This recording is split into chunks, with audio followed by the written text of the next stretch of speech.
Variant Interactive Inc., a descendant of Sony's now-defunct 989 Studios, was responsible for the initial development of EverQuest for Sony Online Entertainment. On March 16th, LucasArts partnered with SOE and contracted Variant to begin the architecture of its own online venture. Very little was known about the project other than its tentative release date of 2001, and that it was set during the original trilogy.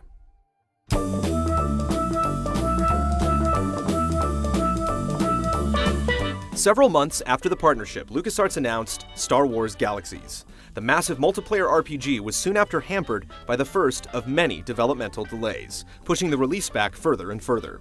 On November 30th, 2000, LucasArts launched the official Galaxies game site, which featured frequently asked questions and message boards in order to begin building a community.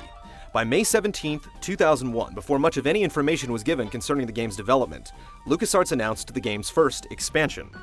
The yet unnamed edition alleged the inclusion of space travel and was expected to come out roughly 6 months after the yet unnamed initial release, which was simultaneously delayed for a second time to the latter half of 2002. Freeform space travel would not be available at launch in order to give players a chance to develop their characters and create a society before heading for the stars. By December 2001, the official Star Wars Galaxies game site had 100,000 users.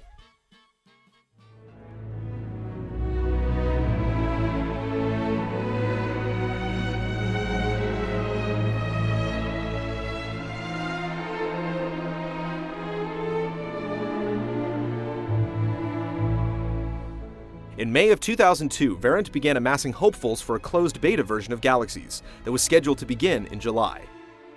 Later that month, Xbox and PS2 versions were announced, only to be eventually cancelled. The third delay set the launch at April 15, 2003, and the first premium content was named An Empire Divided. The official site had grown to around 400,000 users, becoming the largest population established for an unreleased game. A fourth and final postponement was made, and Star Wars Galaxies arrived in our universe at long last on June 26, 2003.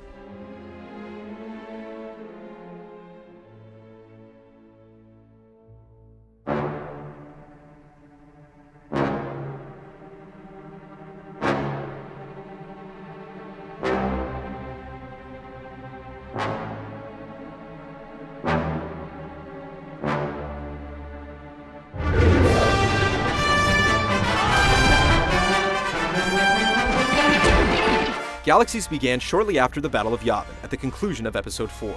After one of the 24 servers was selected, players entered character creation. At launch, 8 races were available: Bothan, Human, Mon Calamari, Rodian, Trandoshan, Twi'lek, Wookiee, and Zabrak. Originally, 6 basic professions were provided, and players could eventually attempt to follow a number of 34 varied professions, each with a variety of specializations. Before any hybrids or elite professions were attempted, players needed to master Artisan, Brawler, Entertainer, Marksman, Medic, and Scout.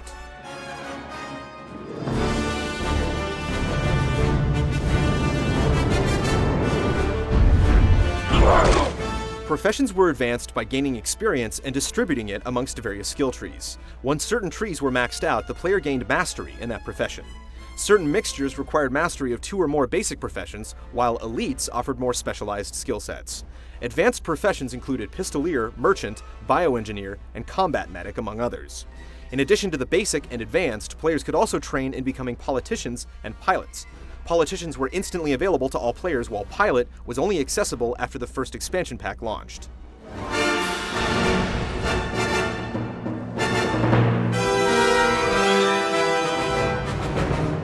Although space travel was under construction, shuttles were available to transport the public to any one of the many planets available for exploration.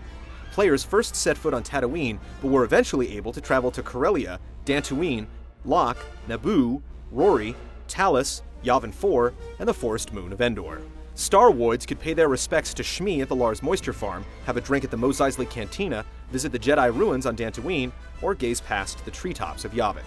The focus was on community and discovery. In combat, players needed to manage 3 bars: health, action, and mind. If any one of these bars dropped to 0, the player was incapacitated. Players could align themselves with the expanding galactic empire, help turn the tides with the rebellion, or tread their own paths by owing allegiance to neither.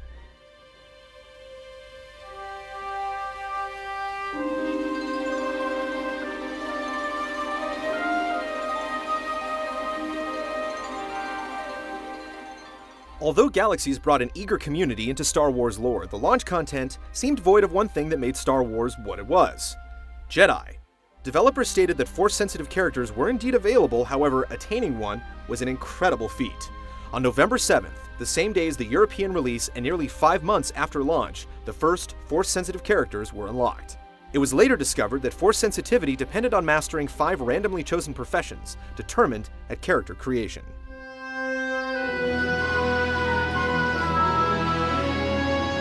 Due to the difficulty of discovering Force powers, holocrons were later implemented to steer players down the paths of 4 of the 5 predetermined professions. The 5th was still uncovered through trial and error. November also brought about the addition of mounts and player-driven housing. Animals and vehicles were implemented to speed up basic land travel, and players were now able to own real estate that grew and developed. Entire player-created towns were possible, complete with player-elected officials, bonus structures, and working facilities.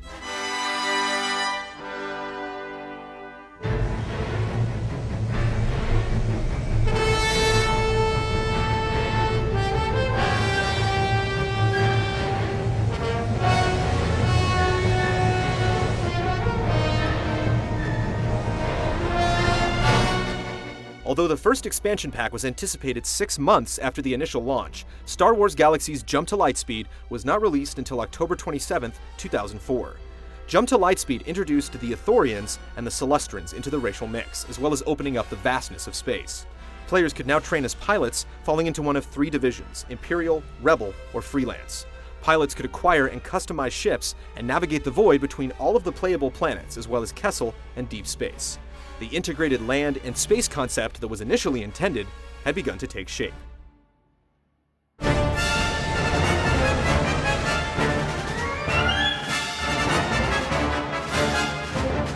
Rage of the Wookiees was released in May of 2005 and added Chewbacca's stomping grounds, Kashyyyk. The Wookiee world functioned differently than the other previous planets. Much like Dungeons & Dragons Online, Kashyyyk featured a central hub where players could interact, gather quests, shop, etc. Much of the adventuring took place outside this hub in instanced areas, created specifically for the player or player's adventuring party.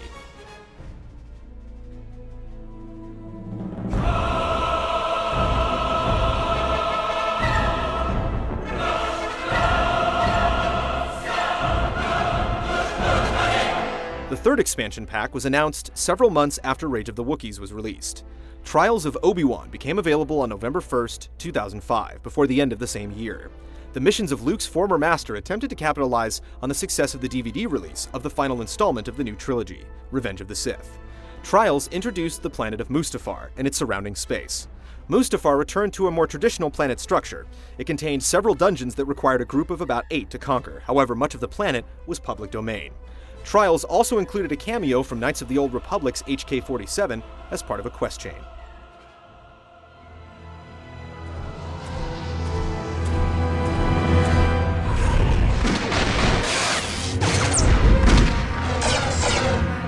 In addition to packaged expansions, Galaxies was subject to content updates, which often attempted to rebalance aspects of gameplay.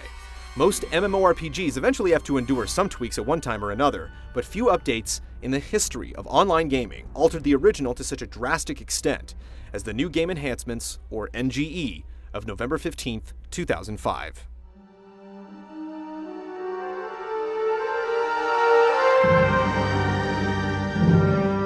The NGE was practically a complete redesign. The 34 professions were condensed down to 9. Entertainer and medic remained a part of the starting lineup. Artisan became trader and assumed all of the specializations comprised thereof. Scout morphed into spy, and politician and pilot were still assumable by all players. Several hybrid professions became core professions, such as smuggler, officer, bounty hunter, and commando. And the 9th made millions of longtime Galaxies subscriber voices suddenly cry out in terror. After all the toil players endured trying to attain the distinction, being a Jedi was now as easy as pressing a button.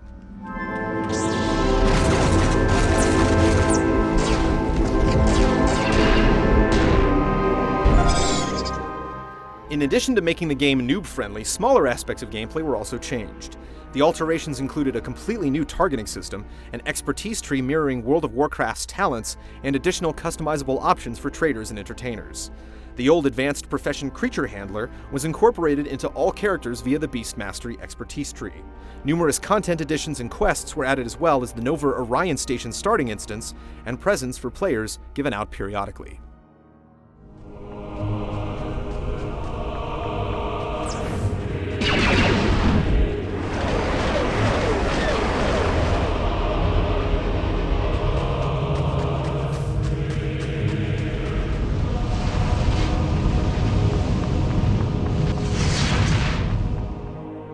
The majority of followers felt the NGE completely destroyed Galaxies. The dominant opinion was that the complex, rich, and immersive format of old was cheapened by a more simplistic approach. Many subscribers attacked LucasArts for dumbing down a game with traditionally mature content. Galaxy's senior director, Nancy McIntyre, told the New York Times, "We wanted more instant gratification. Kill, get treasure, repeat. We needed to give people more of an opportunity to be a part of what they've seen in the movies, rather than something they had created themselves." Angered fans were not pacified by the response from LucasArts. The reaction was so negative that many players demanded a refund for Trials of Obi-Wan because it was released just weeks before the update. SOE issued the refund, but it was soon recalled because of the overwhelming amount of returns.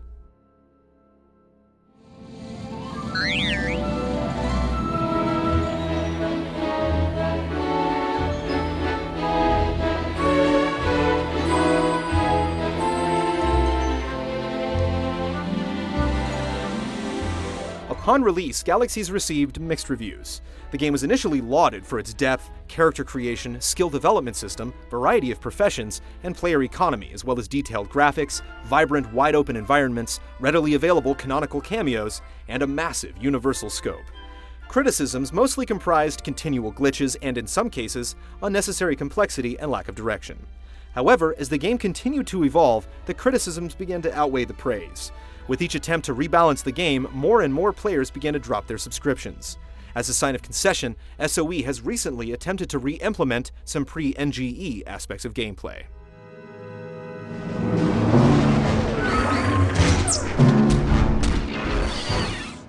Various continuity issues were also hard to look past for some. In a universe where Jedi genocide happens as often as the Olympics, and especially during the events of the first trilogy, there were an awful lot of Jedi running around. Jedi could also sample the powers of both the dark or light side without penalty. Trade Federation battle droids and droideka were also fairly common, yet they shouldn't be in Episode 4. Cloning, Galaxy's solution for a respawning death penalty, also presented several conundrums. Since the NGE, several resources reported the subscription base to be smaller than the 400,000 that had joined the community before the game was even released.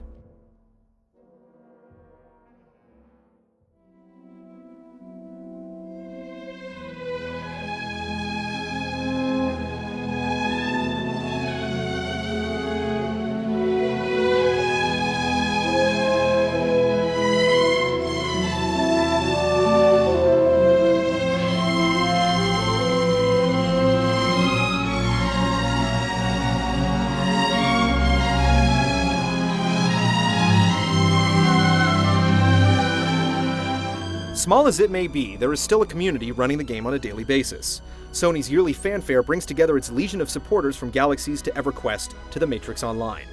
SOE continues to try and inspire its followers with chapter updates and other diversions like the recently announced card game, Champions of the Force. Despite the oceans of criticisms crashing at its servers, Star Wars Galaxies remains one of the few vehicles capable of placing players into one of the thousands of individual roles that encompass the Alliance or Empire. Several multiplayer experiences have replicated scattered moments, but nothing to the scale of Galaxies. Another Star Wars MMORPG has been rumored for years, yet no concrete evidence exists to validate the hearsay.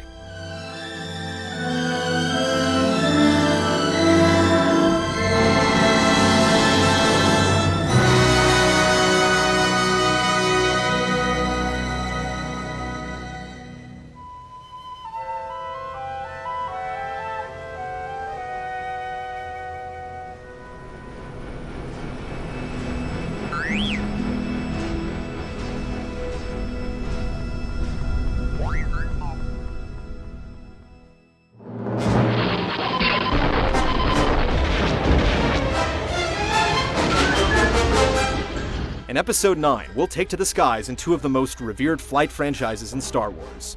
One trained you to track down a hidden empire, and the other followed Luke's heroic squadron across the torn surface of the Galactic War.